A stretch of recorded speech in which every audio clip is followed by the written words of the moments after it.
Assalamualaikum warahmatullahi wabarakatuh. Alhamdulillah, alhamdulillahirabbil alamin. Bersyukur kepada Allah Subhanahu wa taala saya bisa kembali eh, buat video ini. Ini terima kasih sama teman saya. Ya, dia teman di dekat kosan. Jadi saya bilang minta sama dia, boleh nggak pinjam sebentar untuk bikin video karena dari kemarin kan video saya cuman gambar-gambar doang ya. Jadi maksudnya gini, saya hanya mau mau nanggapin eh, buat Kris ya, khususnya tidak ada yang namanya saya itu bicara tanpa ada bukti. Ya. Saya bukan so tahu. Kalian bilang saya so tahu, saya orang bodoh, saya nggak ngerti, saya nggak paham sama Alkitab segala macam. Wah, ini bukan orang Kristen beneran karena nggak paham, cuman comot satu ayat ini. Saya juga nggak seperti kalian juga yang namanya sok tahu sama Al-Qur'an, main comot hadis apa ya kan gitu. Kalau saya tuh ngelihat dari, oh ini begini kaitannya begini, ini begini kaitan begini, dan saya juga nanya kok. Saya nanya bukan sama yang kayak kalian ini, saya nanya sama pendeta, saya nanya sama frater. Beberapa debat saya pun ya kan jawabannya muter. Lucunya gini nih ya, misalkan ada satu ayat yang sesuai sama jalannya ya, sesuai sama jalannya, pasti dia tidak akan mengkaitkan dengan ayat apapun. Coba deh perhatiin, dia tidak akan mengkaitkan dengan ayat apapun ya kan. Misalkan saya kasih contoh, Yesus mengatakan aku dan Bapa adalah satu. Itu udah pasti itu Yesus adalah Tuhan. Kan ngomongnya begitu. Ya kan? Sudah pasti itu. Tidak ada kaitan dengan kiasan, ibarat, umpama, bla bla segala macam. Dan ayat-ayat yang lain tidak dikaitkan. Pokoknya sudah fix itu bukti. Tapi kalau ada yang di luar jalur ya, atau tidak sesuai dengan jalannya, oh enggak, itu harus dipahamin. Itu maksudnya, kiasannya begini, itu ibaratnya, itu maksudnya. Pasti kalau tidak sejalan ayatnya pasti digituin. Bukan saya menilai, cuman coba dilihat seperti biasanya perdebatan apa segala macam. Saya mempelajari dan mau tahu alasan kenapa saya sering bikin video kayak begini. Ya. Pertama, saya karena Alkitab saya masuk Islam. Memang. Ya. Yang kedua, tadinya saya nggak mau, udah stop. Tapi saya ngelihat makin gencar. Menghina Islam tuh makin gencar, makin banyak. Terus apa saya tinggal diam? Ya mungkin saya cuma bisa berdakwah dan saya akan kasih tauin kebenaran. Saya cuma ngasih tauin kebenaran ini. Saya kasih tauin. Sekarang gini deh. Banyak profesor, pendeta, pastor, frater, suster, banyak yang mualaf. Mereka bukan orang bodoh, mereka juga mempelajari situ. Ya. Apalagi sama siapa? Ustadz Kainama. Dia jago. Dia pendeta, dia jago bahasa Ibrani segala macam.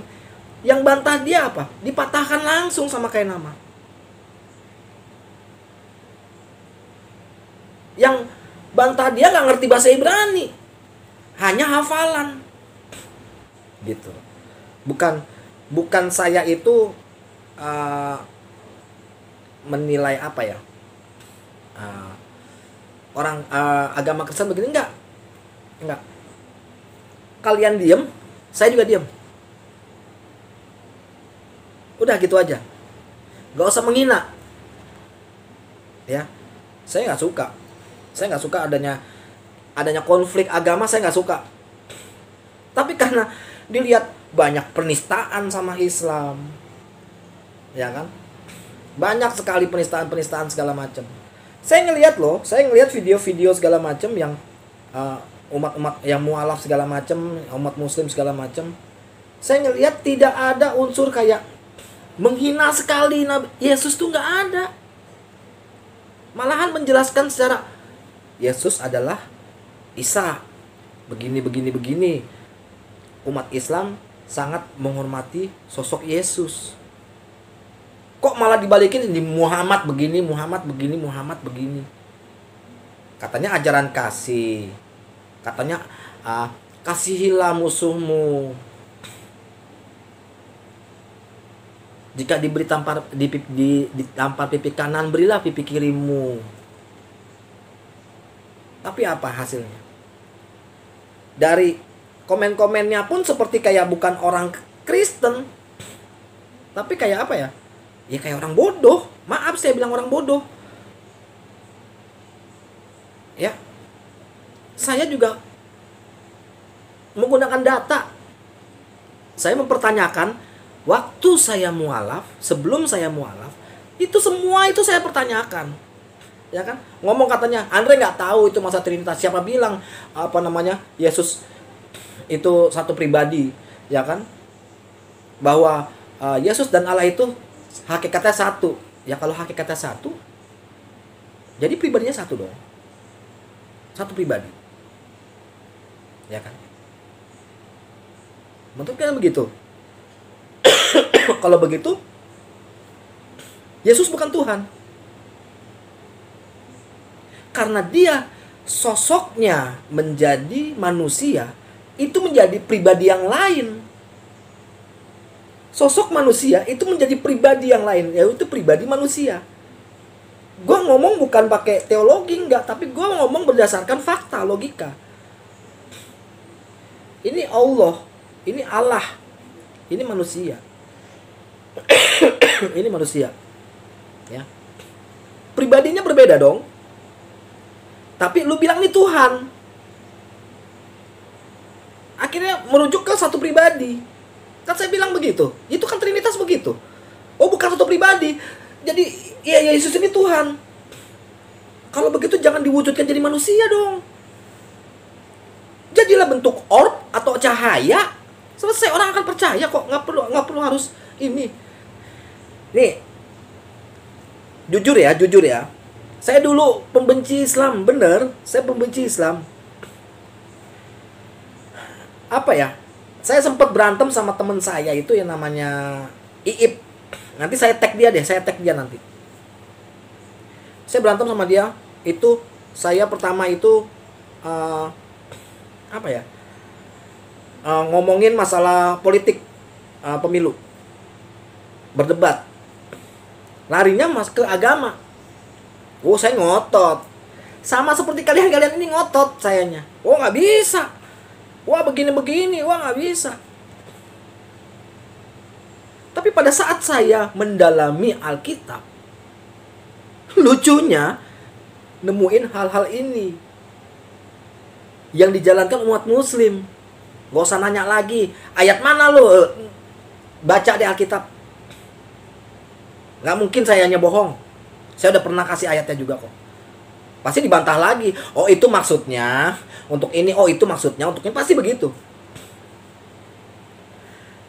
Saya sampai berantem dulu sama teman saya itu. Akhirnya saya baca Alkitab.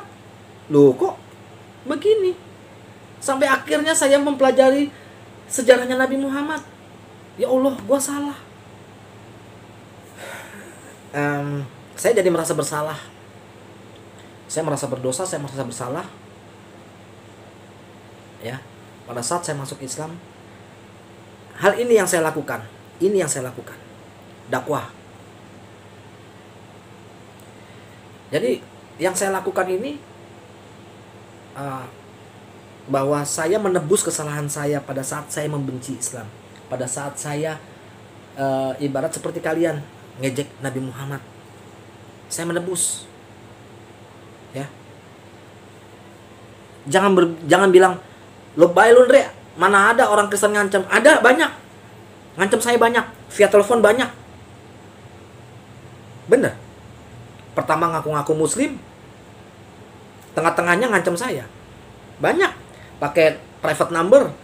Pertama minta nomor telepon dari email. Saya kasih tauin kok, saya kasih tauin. Banyak. Tapi apa? Gue gak gentar. Karena apa? Karena satu sisi gue udah ngerasa bersalah pada saat saya membenci Islam. Ya. Saya bukan, wah Andre mau jadi apa ya namanya tuh, yang waktu itu sih ada yang komen, jadi ISIS, jadi ini. Sorry, maaf.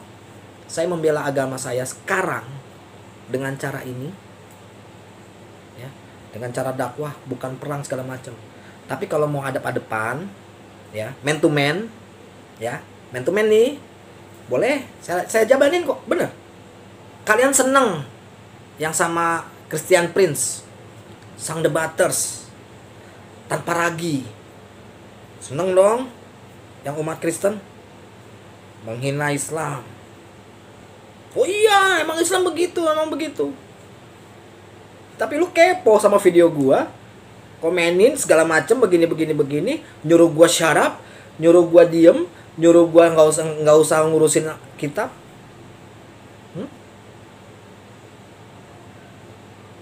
Mereka diem, gua akan diem. Ya. Saya bilang, kalau saya bodoh, masuk Islam saya bodoh. Seperti yang kalian bilang, gua nggak ngerti Alkitab. Kalau gua nggak ngerti Alkitab, ya, gua nggak paham sama isi Alkitab, gua nggak akan namanya bongkar yang ada di isi Alkitab. Satu sisi saya bertanya, Anda menjawab. Bukan saya bertanya, Anda tidak jawab, malah balik nanya. No make sense, bro. Ya. Coba Christian Prince menghina Nabi Muhammad, dia mencari kejelekan-kejelekan di Al-Quran segala macam, dengan hadis-hadis palsu apa segala macam. Coba hubungin, bilang, kamu pasti ditanya agama kamu apa, dari mana, apakah ini Islam? Bilang saya ateis, karena memang targetnya Christian Prince itu Islam. Coba bilang ateis, nggak bakalan tanggepin. Jadi kalau di debat masalah Alkitab, jawaban dia larinya ke nyerangnya Al-Quran. Maaf, tadi gue sebut sang debaters, ya, terus sama siapa, tanpa ragi. Saya bilang mereka orang pintar kok. Mereka orang pintar. Saya nggak bilang mereka bodoh. Mereka orang pintar. Cara bicaranya segala macam. Cuman kebanyakan terlalu sering menilai. Terlalu sering menilai, menjudge orang ini. Mungkin video gue nanti dijudge. Saya nggak pernah mau menjudge mereka enggak. Karena saya menghargai apa yang mereka pendapatkan. Ya, silakan. Mana saya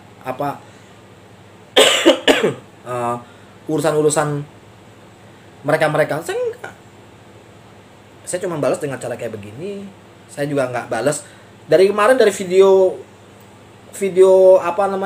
ininya saya tidak ada namanya ngomongin mereka, nggak pernah, nggak ada. Jadi hal ini yang ingin saya sampaikan, ya, tolonglah smart sedikit, lebih menanggapinya itu lebih smart lah ya, smart. Kan kalian orang pintar nih, Chris katanya orang pintar. Saya orang bodoh, saya nanya. Jadi jangan dibalik tanya. Ya. Gak usah lah dari gue jelas gue ngomong. Serius gue jelas gue ngomong. Saya bahas Alkitab karena saya pernah jadi orang Katolik. Saya bahas Alkitab. Lu gak pernah jadi Islam, lu gak ngerti Al-Quran. Ya, jujur gue baca Al-Quran kok. Walaupun penerjemahan saya baca, ada beberapa ayat saya hafal. Tapi saya gak mau jawab. Karena siapa Anda? Siapa? Hah? Unsurnya itu cuma menjelekkan. Unsurnya cuma menjelekkan. Coba ayat-ayatnya menjelekkan. Kalau saya kan bukan menjelekkan. Kenyataannya seperti ini, seperti ini, seperti ini, seperti ini. Kenapa kok umat Muslim yang menjalankan? Kenapa enggak umat Kristen yang menjalankan? Kenapa saya bilang orang Kristen adalah ajaran Paulus? Karena sebagian yang dijalankan umat Kristen, di Alkitab tidak dijalankan cuma umat Kristen. Ada yang bilang masalah hukum Taurat, Yesus bilang menggenapi, Paulus membatalkan. Segitu hebatnya Paulus bisa membatalkan hukum Taurat. Ngomongnya katanya bahwa setelah kematian Yesus bahwa itu adalah telah terbatalkan. Taurat itu dibatalkan sama Paulus. Jadi segitu hebatnya Paulus daripada Yesus. Toh. Hebat. Oke? Pasti ada alasan-alasan tertentu kenapa Paulus membatalkan. Pasti ada alasan-alasan tertentu. Balik lagi, siapa Paulus? Oh, dia dipilih oleh Yesus. Oh iya. Really? Pada saat zaman saat itu misalkan saya ada di situ, saya juga bilang saya dapat wahyu dari Yesus. Saya begini seperti apa yang diucapkan Paulus. Orang percaya, jadi santo saya. Apakah begitu? Pasti orang bilang, gak ngerti loh Andre. Iya gak ngerti, ya udah bantah aja. Dengan dalil ya, dengan dalil. Ya, oke. Sekian video kali ini. Silakan kalau mau bantah apa segala macam silakan. Oke. Terima kasih sudah menyimak video saya sampai habis. Wassalamualaikum warahmatullahi wabarakatuh.